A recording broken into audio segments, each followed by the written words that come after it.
Hello. Hello. हाँ जी। हाँ जी sir, विश्व मोड़ परिषद गुजरात से बोल रहे हैं सर। जी हाँ जी बताइए। सर। सर नमस्कार। जी नमस्कार। हाँ जी, मैंने वो कल एक कल या परसों दिन मैंने एक पोस्ट करा था। मैंने जी उसका जवाब दिया था कि आपने कहा था, लिखा था उससे कि नहीं हाँ सर, हमने सारी किताबें पढ़ करके सब कुछ उसका ज्ञान को करके तब हमने हाँ ये लिखा है कि हम मतलब ये जो है अशोक सम्राट हाँ अशोक ने बौद्ध धर्म नहीं अपनाया। हाँ। आपका परिचय? मैं विजय सिंह कुशवाहा बोल रहा हूँ सर। कहाँ से बात कर रहे हैं? बिहार से बोल रहा हूँ मैं। अच्छा, बिहार से। जी विश्व मोड़ परिषद का मैं भी एक वो हूँ, जी। सदस्य हूँ सर। इसीलिए अच्छा मैंने। अच्छा अच्छा अच्छा। किस किस संगठन से हैं आप? हाँ जी। आप कौन किसी संगठन में काम करते हैं? हाँ बिल्कुल करते हैं, TSD-MP VMT। विश्व मोड़ परिषद। अच्छा अच्छा, वो आप क्या है उसमें? वैसे तो मैं बिहार प्रदेश प्रभारी हूँ सर। अच्छा अच्छा, तो बताइए। नहीं सर, इसीलिए मैंने कहा था, तो फिर मैंने आपका कि आपने नंबर दिया था हमारे जवाब में, कमेंट पे आपने जवाब दिया था, उस पर अपना नंबर लिखा था आपने कि आप इससे संपर्क कर सकते हैं। तो मैं कल सोचा था बात करने के लिए, लेकिन टाइम नहीं मिल पाया। तो आज मैं बैठा था, हमने कहा चलिए सबसे जरा बात ही कर लूँ। अच्छा अच्छा। क्योंकि मेरा मकसद दोनों का तो एक ही है, हमारे में प्रगति लगा हुआ है, आप विश्व मोड़ परिषद लगा रहे हैं गुजरात। तो बस ये फर्क तो कोई ज्यादा नहीं है, लेकिन इसलिए ये चीज के लिए कि मैंने अशोक सम्राट जो हैं उन्होंने हाँ, बौद्ध धर्म बनाया, बस इसी बात का हमें थोड़ा सा वो था। हमने कहा सर से जरा मिल लो। आप कह रहे हैं कि दोनों का मकसद एक ही है, बस आपने प्रगतिशील लगाया, हमारे गुजरात लगाया, यही ना? हाँ जी। हमारा संगठन का नाम है विश्व मौर्य परिषद। वो गुजरात की टीम गुजरात लगाती है, मध्य प्रदेश की टीम मध्य प्रदेश लगाती है, महाराष्ट्र की टीम महाराष्ट्र लगाती है, लेकिन रियल नेम है विश्व मौर्य परिषद। हाँ जी। हाँ, जितने प्रदेशों में टीम चलता है उतने प्रदेशों की कार्यकारिणी अपने अपने प्रदेश का नाम जोड़ के चलाती है। हमारी कार्यकारिणी सभी प्रदेशों में चल रही है। अच्छा ठीक है सर, वो कोई बात और नहीं, नहीं, सबका तो सब में चलता है सर। आपने ऐसी बात। मकसद, आप सुनिए, आपने मकसद एक बताया, तो आप अपने चीफ से पूछ लीजिएगा कि उनका जन्म कहाँ से हुआ, इस संगठन का उदय कहाँ से हुआ है। तब आप जो है कि ये बात कीजिए, एक है दो है, उनसे आप अपने चीफ से बात कर लीजिए कि पहले हमारा प्रदेश अध्यक्ष उत्तर प्रदेश से हुआ करते थे और इस संगठन से बगावत करके तब जाके उस संगठन खड़ा किए। तो पहले अपने चीफ से आप बात कीजिए, फिर हमसे बात करें। सर देखिए, मैंने ये नहीं कहा कि कौन किस संगठन से बात करता है, मैंने आपको लाइक किया, ठीक है, मैंने आपके बात को फॉलो किया, तभी तो मैंने आपसे जानने की उत्सुकता जाहिर की। देखिए मेरा मकसद, जब भी आप श्रीमान जी बात सुनिए। आपने कहा कि दोनों का मकसद एक है, तो मैं दावे के साथ कह सकता हूँ महोदय जी कि मकसद एक होता तो बगावत करके संगठन अलग नहीं बनते। सबसे बड़ी बात यह है। सर ऐसी बात है, मेरी बात सुनिए। क्योंकि मैंने अगर देखिए सबका मकसद क्या होता है, मुझे अध्यक्ष बनने का मकसद नहीं है, ना ही कुछ नहीं। मैं एक अपने मौर्य वंश का, मैं आज भी बचपन से लेकर के जब मैं 22 साल का हुआ, BHU में पढ़ रहा था, मैं BHU में, तभी जी से मैंने इसमें काम करना शुरू किया, ठीक है। क्योंकि मैं अपने अपने समाज से, ठीक है, समाज से ही मुझे लगाव रहा है, ठीक है। और मैं कोई ना ही नेता हूँ, ना लीडर हूँ, ना ही किसी से लड़ता हूँ, ठीक है ना। बस समाज में लेकिन आप एक अपना है, तो इसलिए आप मैंने पूछा। हाँ नहीं, देखिए ठीक है, आपने फोन किया, बड़ी अच्छी बात है, लेकिन आप एक संस्था के कह लीजिए, संगठन कह लीजिए, टीम कह लीजिए, उसके आप प्रदेश प्रभारी हैं। तो आप बताइए क्या जानने के लिए फोन किए हैं या क्या सुझाव देने के लिए फोन किए हैं? नहीं, हमने ये देखा, देखिए मुझे और कुछ जानना नहीं है, मैंने ये देखा कि केवल विश्व आपने नहीं लगा है, और हम जिसमें काम कर रहे हैं, हालांकि मैं उनकी भी नीति से संतुष्ट नहीं हूँ, मैं आपको सीधी सी बात बताता हूँ। क्योंकि उनके में भी पोस्ट कुछ ऐसे आते हैं, उनके अपने खास लोग हैं। खगड़िया वाला पोस्ट आप पढ़ लीजिए, ठीक है ना, भागलपुर वाला पढ़ लीजिए, दरभंगा वाला पढ़ लीजिए, ठीक है ना। तो वो चीज में उससे संतुष्ट नहीं है, इसलिए मैं अपना नाम नहीं डालता कहीं पर। नहीं, आपने अभी कहा कि लेकिन सर आपने देखिए, मेरी मेरी बात संतुष्टि बात ऐसा असंतुष्टि का है। एक कारण है। कि आपने ये लिखा था कि अशोक सम्राट जो है बौद्ध धर्म नहीं अपनाए थे, बस यही बात हमें जाननी थी सर। नहीं ठीक है, ये और बात तो मैं बताऊंगा आपको, लेकिन अभी आपने कहा कि आपने विश्व नहीं लगा, यही कहा ना? हाँ जी, हाँ। विश्व नहीं लगा तो इसका नाम ही विश्व मौर्य परिषद है, तो कैसे आप कह सकते हैं कि नहीं नहीं, विश्व नहीं लगा? प्रगति नहीं लगा, आप विश्व से शुरू करते हैं और ये लगाए हैं जो प्रगति विश्व मौर्य परिषद, बस इतना ही अंतर है ना सर। हाँ, जैसे समाजवादी से टूट करके शिवपाल ने बनाया प्रगतिशील समाज, वैसे हमसे टूट करके ये लोग बनाए, तो बात क्लियर है। अच्छा चलिए ठीक है, मैं आपकी बात मान लेता हूँ, क्योंकि मुझे पता है हाँ, ये विश्व मौर्य परिषद उससे पहले का है, ये तो मुझे पता है सर, इसमें कोई दो राय नहीं है, बिल्कुल तो सही ये बात आप। अच्छा, मैं आपसे एक ही चीज जानना चाहूंगा, फिर आपका उत्तर दूंगा सटीक तरीके से। हाँ जी सर। इतिहासकार बताते हैं जो जीता वही सिकंदर, लेकिन हम कहते हैं जो जीता चंद्रगुप्त मौर्य, तो आप किसे मानेंगे? हाँ, मेरे मेरे देखिए, मेरे हिसाब से ठीक है ना सर, मेरे हिसाब से तो इन दोनों में कोई अंतर नहीं है। मैं अपने समाज को बात करता हूँ, उसमें मौर्य लगा हुआ है और मैं मौर्य हूँ, ठीक है, उसमें मौर्य लगा हुआ है तो मेरा अपना ही हुआ ना साहब। तो लेकिन जहाँ तक देखा जाए, एक न्यायप्रिय शासक है जो कि हर एक, चाहे वो साम दाम दंड भेद जो भी कुछ करना हो सब करते हुए इस अखंड भारत की पुनर्स्थापना करता है एक शासक। और एक व्यक्ति जो है केवल केवल विजय प्राप्त करने के लिए लोगों को मारता काटता चला जाता है, तो दोनों में से महान कौन हुआ? देखिए सर, मैं ये देखिए आप तर्क कहाँ ले गए, मैं दो एक चीज केवल पूछा है आपसे, मैंने और कुछ नहीं दूंगा, वही उत्तर मैं दूंगा, क्योंकि इतिहासकार कहते हैं कि सिकंदर महान, लेकिन सिकंदर महान ना हो। मैं सम्राट अशोक, तो चंद्रगुप्त मौर्य ने भी लड़ाई लड़ी, सुनिए, चंद्रगुप्त मौर्य ने भी लड़ाई लड़ी, अशोक सम्राट ने भी लड़ा, क्योंकि दो ही लोगों का नाम आता है। अखंड भारत का संस्थापक जो है चंद्रगुप्त मौर्य कहलाते हैं, ठीक है सर, इन्होंने प्रचार किया उसका, इसमें कोई दो राय नहीं। प्रचार किया, लेकिन हम महानता की श्रेणी पूछ रहे हैं। हाँ जी, हम पूछ रहे हैं कि सिकंदर महान है कि चंद्रगुप्त महान? तो सर मेरा मकसद केवल एक था, मेरा क्वेश्चन आपसे सवाल एक है कि सर क्या अशोक सम्राट केवल क्या बौद्ध धर्म के अनुयायी नहीं थे वो, बस मैं मुझे ये पूछना है सर। बिल्कुल, जैसे देखिए बौद्ध धर्म के अनुयायी सम्राट अशोक नहीं होकर कि वो संरक्षक थे, अनुयायी नहीं थे। एक मिनट, ठीक है सर, मैं यही चीज तो जानना चाहता था कि वो क्यों नहीं, उसके अनुयायी नहीं थे। आपको पता है कलिंग युद्ध के बाद है, पहले नहीं थे, मैं मानता हूँ 100%, लेकिन क्योंकि बुद्ध जो है वो शांति का संदेश है और इन्होंने अपनी लड़ाइयाँ केवल लड़ने के लिए लड़ाइयाँ लड़ी, ठीक है, उसका प्रसार किया, अखंड भारत का विधिवत प्रसार किया। लेकिन कलिंग युद्ध के बाद में इन्होंने ही अशोक बुद्ध विचारक सबसे बड़े प्रचारक बने। बात ऐसा है कि आपको जो इतिहास पढ़ने को मिला है, या मान लीजिए जो हमारे इतिहासकार तमाम प्रकार की भ्रांतियां उत्पन्न कर दिए हैं, वो पूर्ण रूप से सही नहीं है। मैं आपसे एक चीज जानना चाहूंगा कि किसी आप पुस्तक का नाम बताइए जिसमें लिखा है कि वो सम्राट अशोक ने बौद्ध धर्म ग्रहण कर लिया था। मैंने तो साहब जहाँ तक पढ़ा है, जितनी भी पुस्तकें पढ़ी है, मैं पहले भी बीजेपी का अध्यक्ष रहा हूँ, ठीक है ना, मैं वो भी नहीं 12 साल रहा हूँ, ठीक है ना, अपने प्रखंड से। तो ये साहब ये बात नहीं है कि मैं किसी से मुझे नफरत है, मेरा पोस्ट पढ़िएगा उसमें स्पष्ट लिखा गया है। मैं ये कह रहा हूँ कि किसी एक पुस्तक का नाम बताइए जिसमें ये पुष्टि किया गया हो कि इन्होंने ये ग्रहण कर लिया था।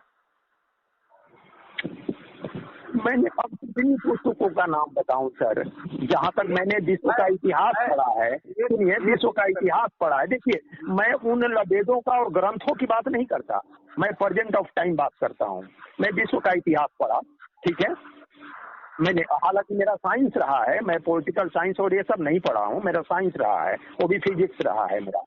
तो लेकिन सर एक मिनट, मैंने ऐसे एक सामाजिक तौर पे मैंने विश्व का इतिहास पढ़ा, क्योंकि मेरी मिसेज जो है वो आर्ट से हैं, तो उनका ही किताब मैंने पढ़ा विश्व का इतिहास, उसमें ये बातें लिखी हुई है, तो क्या मैं उसको गलत मानूं कि गलत लिखा गया है उसमें?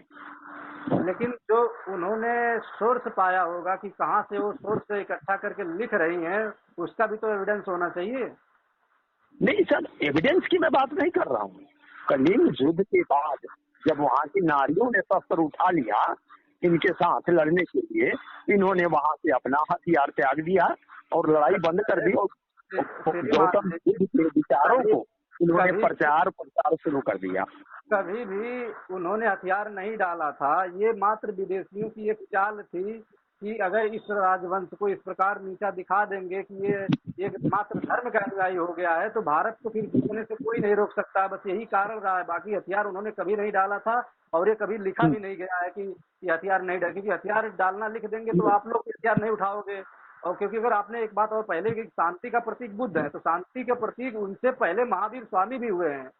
ठीक है, क्योंकि जो कॉन्सेप्ट महावीर स्वामी का है सेम वही कॉन्सेप्ट है। हम किसकी बात कर रहे हैं? आप घुमा के फिर कहाँ ले गए? वो तो ब्राह्मणों वाली कहानी शुरू कर दिया आपने ना, कि राम का कोई वंश नहीं था, वो बिना बाप के पैदा हुए खीर खा के, फिर लेकिन उनका वंश हो गया, वो इक्ष्वाकु वंश में चले गए, उनके पुत्र हुए वो कुछ वंश में आ गए, कोई उनका पुत्र लव वंश में आ गया।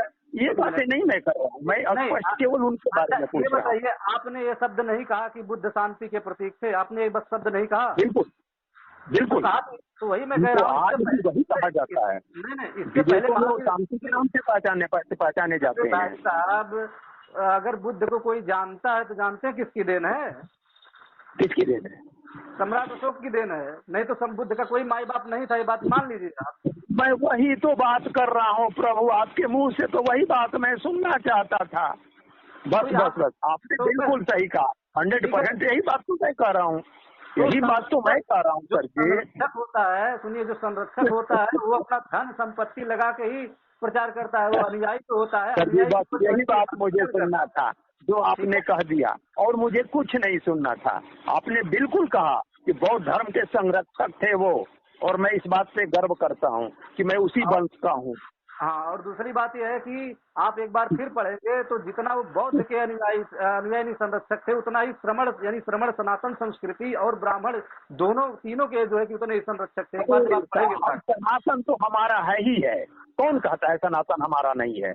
ब्राह्मण को कौन मानता है? अरे भाई, सनातन का मतलब क्या होता है? सत्य। सत्य को सनातन नहीं कहते, सनातन का शुद्ध नाम है सत्य। मौर्य राजवंश के बारे में आप पूरा जानते हैं? बिल्कुल जानते हैं सर, क्यों नहीं? अगर नहीं कहते तो ये बात पूछते क्यों? सम्राट अशोक की क्या कोई बहन थी? देखिए, ये बहन की हम इतनी लंबा भाषण नहीं चाहते और ना ही इतना प्रवचन में देता हूँ। मेरा बस एक शब्द आपसे पूछा, जो आपने जवाब दे दिया भाई साहब, इसके लिए बहुत शुक्रिया। मैंने एक ही चीज पूछा है आपसे और आपने उसका जवाब दे दिया, बड़ी मेहरबानी। बाकी उनके बहन भाइयों के लिए बहुत लोगों के बहुत भाई बहन हैं, लेकिन नाम तो उन्हीं का आता है। जानना जरूरी है प्रभु, जानना जरूरी है। नहीं सुनिए, देखिए, ये मत कहिए, सुनिए, ये मत कहिए कि जानना जरूरी है। अगर जानना होता तो इतिहास उनका नहीं बना, उनकी बहन का। सुनिए, ये जानना जरूरी होता। इतिहास बना है तभी तो हम बता रहे हैं, हम इतिहास से ही पढ़ के बता रहे हैं। वो तो मनगढ़ंत इतिहास हैं, तो वो मनगढ़ंत इतिहास। अगर ये मनगढ़ंत इतिहास है, देखिए, अगर ये मनगढ़ंत इतिहास है, सुनिए, देखिए, ये तो बात होती है। देखिए, अगर मनगढ़ंत इतिहास आप कह सकते हैं तो हम भी कह सकते हैं, जितने इतिहास है वो सब मनगढ़ंत है। कौन सा? कोई भी इतिहास को मनगढ़ंत अगर अपने मुंह से ही मनगढ़ंत साबित करना है तो हम कोई मनगढ़ंत कह सकते हैं। मैंने ये चीज पूछा, सब सत्य है, किसी का भाई होता है, किसी का बहन होता है, वो गलत नहीं है। तो आप जानते हैं राजवंश के बारे में, तो वही होता है जो जिसका नाम चलता हो। नहीं तो हम जानना चाहते हैं वही ना, कि जो है कि आप बताइए अगर राजवंश के बारे में जानते हैं। ये सब नहीं है, मैं इतना ये सब नहीं जानता, लेकिन जो सत्य है वो जानता, जितना मैंने पढ़ा है उतना मैं जानता हूँ, लेकिन ये सब कुछ नहीं जानता। उनकी कितनी बहन थी, उनके कितने भाई थे, उनके कितने वो थे, ये नहीं जानता, लेकिन इतना जरूर जानता हूँ, ठीक है, कि जो मैंने जानना चाहा आपने उसको कह दिया, बड़ी खुशी हुई। मैं पहले ही बोला था कि हमारा दोनों मकसद एक ही है, दोनों का। मैं किसी जाति धर्म का मैं कोई विरोधी नहीं हूँ, सब मेरे अपने हैं। यहाँ जाति धर्म की बात नहीं आ रही है। सम्राट अशोक का जन्म कब हुआ था, आप बता सकते हैं? नहीं साहब, इतना तो मैं कहा कि मैं इतिहास वाचक नहीं हूँ, ठीक है, मैं साइंटिस्ट हूँ, फिजिक्स से मैंने किया हुआ है, ठीक है। तो मैं ये सब चीजें उतना नहीं जानता, लेकिन इतना जरूर लगता है मेरे दिल को कि मेरे अपने होकर के मेरे अपने की बुराई करे, ये मुझे अच्छा नहीं लगता। बस मेरा लास्ट यही है। सुनिए ना, बुराई कोई नहीं कर रहा है। आप अपने चीफ से जाके कह दीजिए कि अभी भी अपने लोगों को जो है कि सही दिशा निर्देश करें कि हमारे लोगों को फोन ना किया करें वो, क्योंकि हमारे लोगों को फोन करके बार बार पद का लालच देके हमारे लोग को जो तोड़ रहे हैं, तो आपके माध्यम से उनको संदेश दे दीजिएगा कि अपने जो उनके महामंत्री हैं उनको मना कर दें। ठीक है। वो देखिए, किसको, महामंत्री को? हाँ, अपने अपने जो उनके आपके राष्ट्रीय महामंत्री हैं उनको मना कर दीजिए कि हमारे लोग को फोन करके लालच का पद देना बंद कर दें, नहीं तो जिस दिन उनकी रिकॉर्डिंग हम शो करेंगे उस दिन शायद जो है कि फिर कहीं के लायक नहीं रह जाएंगे। देखिए साहब, ये सब चीजें, देखिए मैं ये सब नहीं जानता, लेकिन इतना जरूर जानता हूँ कि मुझे राजनीति से उतना कोई मतलब नहीं है, ना ही मैं उसमें रहना चाहता हूँ, लेकिन अपने समाज से बहुत प्यार करता हूँ। ठीक है ना, अपने समाज से बहुत प्यार करता हूँ, और हमारे समाज के प्रति हमारे समाज में कोई दो भाग करना चाहे वो चीज हमें पसंद नहीं करता। तो भाग किया कौन है? आप ही के तो चीफ ने किया है, हमने तो किया नहीं। हम तो ऑलरेडी पहले से हैं, हम थोड़ी भाग किए हैं। तो मैंने आपको कहा ही नहीं साहब, मैंने दोनों को कंपेरिजन किया। मैं आपसे पहले बोल दिया हूँ कि आपका पहले का है। हमारी तुलना वो एक बार नहीं 100 बार जन्म ले लें तो भी हमारी तुलना नहीं कर सकते हैं। ठीक है, हमारी बराबरी नहीं कर सकते हैं। फिर वही बात, आप एक व्यक्ति विशेष पे आ गए, आप संगठन पे आ गए। मैं ये नहीं कहा, मैंने पहले भी आपके बारे में पढ़ा है, विश्व मौर्य परिषद के बारे में मैंने पढ़ा है। ऐसे क्यों आप तुलना करते हैं? सुनिए, ऐसे क्यों आप तुलना करते हैं जिसका कोई अस्तित्व ना हो? बिना अस्तित्व वाले व्यक्ति के साथ हमारे संगठन का तुलना कहाँ तक अच्छी बात है? जिसका कोई पेड़ ना हो। तो फिर वही तकरार वाली बात कर दिए। काम तो एक ही पकड़ना है, आप घुमा के पकड़ लीजिए, वो सीधा पकड़ रहे हैं, आप सीधा पकड़ रहे हो, घुमा के पकड़ रहे हैं। मतलब मैंने पहले कहा कि जहाँ मेरा मोड़ लगा हुआ है, मैं कहा सीधा पकड़ना होता तो बंटवारा काहे का? सीधा पकड़ना होता तो बंटवारा काहे का? सबसे बड़ी बात, ना मैं बंटवारे में हूँ ना मैं किसी में हूँ। देखिए, तो आपने उस संगठन का उदाहरण दिया। क्यों उस संगठन का उदाहरण दिया? हम आज भी कहते हैं तुम्हारी बराबरी करने लायक नहीं। और एक बात, लास्ट बात यह है, आपने कहा अपने समाज से बहुत प्रेम करते हैं, तो प्रेम क्या होता है क्या आप जानते हैं? क्यों नहीं, क्या है प्रेम? भाई प्रेम हर चीज से होता है, माँ बाप भाई बहन, अपने समाज से, अपने दोस्त से, अपने यार से, सबसे होता है प्रेम। तो वही चीज है। मैं प्रेम की परिभाषा जानना चाहता हूँ, प्रेम का तात्पर्य जानना चाहता हूँ आपसे। ठीक है, कि प्रेम क्या है, किसे कहते हैं? मैंने और श्रीमद् भागवत वाला प्रेम तो मैंने नहीं जानता, लेकिन इतना जानता हूँ कि जिससे को देख करके अपनी आत्मा खुश होती हो, दिल खुश होता हो, ठीक है ना, वो हमारा अपना है और उससे प्यार करना चाहिए, प्रेम करना चाहिए, बस। अच्छा, तो जो है कि चंद्रमा को देखकर भी लोग खुश हो जाते हैं? बिल्कुल, क्यों नहीं होंगे? चंद्रमा को चलता देखिए, क्यों ना होता? चंद्रमा को प्यार नहीं, सुनिए, चंद्रमा को भी देखकर लोग खुश हो जाते हैं, लेकिन उसमें दाग है। क्या उसका दाग सही करने के लिए लोग चंद्रमा तक पहुंच पाते हैं? अरे साहब, उसका दाग कौन सा है? अब ये देखिए, हमारे मकसद पे आप आ गए। चंद्रमा का दाग के बारे में आप क्या जानते हैं? कोई ग्रंथ बताता है क्या? तो छाया है ये, लेकिन पृथ्वी से पड़ता। अरे भाई, यहाँ से लेकिन वो दिखता है ना। अगर जो है कि उसको अगर लोग प्यार करते हैं तो जो जिसको प्यार करते हैं उसको सकुशल रखने के लिए हर एक प्रयास करते हैं। नहीं साहब, ये गलत बात है। वो मूर्ख लोग कहते हैं कि इस पे दाग लगा है। तो अगर आपके सामने कोई प्रतिबिंब रख लीजिए, आप टार्च मारिए और पीछे आपके सामने कोई खड़ा हो, तो टार्च पे एक छाई पड़ती है, तो छाई का मतलब है कि वो उस पे दाग लग गया। इस चीज की छाई पड़ती है, वो दाग नहीं होता। आपको किस माध्यम से समझाया जाए? क्योंकि आप क्या माध्यम समझाएंगे? दूसरे की बात सुनने के लिए आप बिल्कुल तैयार ही नहीं रहते हैं, क्योंकि क्या अब आप ये समझे कि चंद्रमा पे छाया लग गया है, ये नहीं होता ना। वो तो होते कि एक परछाई जिसको हम बोलते हैं, वो चीज। देखिए, बात ऐसा है, ये सब डिस्कस करने के लिए मैं आपसे यही निवेदन भी करूंगा और सुझाव भी दूंगा, ठीक है, कि अपने चीफ से ही डिस्कस कर लिया कीजिए, या हमारे यहाँ फोन करके हम लोग का समय बर्बाद करने का आपका कोई अधिकार नहीं। आप हमारे अपने हैं और वो भी मेरे अपने हैं। मैं दोनों में से कोई मेरा अकेला अपना नहीं। आपने है तो बंटवारा क्यों? तो बंटवारा तो ये आप लोगों ने किया होगा, आप लोग समझिए ना, मैंने तो नहीं किया। तो इसके लिए देखिए, जो आपका चीफ है, जो आपको दिशा निर्देशित किया, जिम्मेदारी दिया, सीधी सी बात है, बंटवारा में नहीं, मेरी पाकिस्तान कोई का, जिम्मेवारी नहीं है सर। एक मिनट, बंटवारा में पाकिस्तान का हुआ तो जिन्ना और नेहरू ये सब थे, लेकिन अगर वो लोग कहें कि वो लोग बंटवारा किए, वो लोग बंटवारा किए, नहीं जानते, तो आज भी तो नहीं मैं भारत एक हो जिन्ना रहा है। नहीं था ना मैं जिन्ना हूँ ना मैं नेहरू हूँ, ठीक है ना। हाँ, तो मेरे दोनों अपने हैं, बस मैं इतना ही जानता हूँ। हाँ, मतलब मेरे पाकिस्तान का दोनों बंटवारा हुआ, सुनिए, पाकिस्तान का जैसे बंटवारा हुआ, वैसे आपके संगठन का बंटवारा हुआ, सब चीज करने के लिए जो है कि हमारा ही संगठन ना रहेगा। सुनिए, संगठन बंटवारा सुनिए, हुआ ना वो अरे बात बंटवारा हुआ, सुनिए, मैं पोस्टेड आदमी हूँ, सुनिए नौकरी बात, करता हूँ, ठीक है ना। तो नौकरी करते हैं तो इसमें काहे पढ़ते हैं आप जो है कि बीच में, जब आपको पूरी जानकारी ना रहे, पूरा एविडेंस आपके पास ना रहे, तो एक नहीं राष्ट्रीय अध्यक्ष के साहब, अब पास कोई फोन मेरे को करके, लिख सुनिए, करके मेरे पोस्ट पे ये नहीं करता है, मैं नहीं, फेसबुक पे पढ़ रहा हूँ, तो क्यों ना पूछूं। बात सुनिए, जब आपके पास पूरी जानकारी ना रहे, पूरा सिस्टम ना मालूम रहे, तो एक नहीं राष्ट्रीय साहब, अध्यक्ष के पास फोन करके नहीं नहीं राष्ट्रीय अध्यक्ष का समय नहीं बर्बाद सर, नहीं करना चाहिए, ठीक है? यार ऐसी बातें नहीं है कि मैं फालतू सुनता भी नहीं किसी का। आपसे मैं जान गया, जो ठीक है, मुझे पूछना था नहीं नहीं, आपसे मिल गया ठीक है, सर। थैंक फालतू यू, नहीं सुनते थैंक तो यू, आप, हाँ, नो ठीक ठीक। Problem, thank you.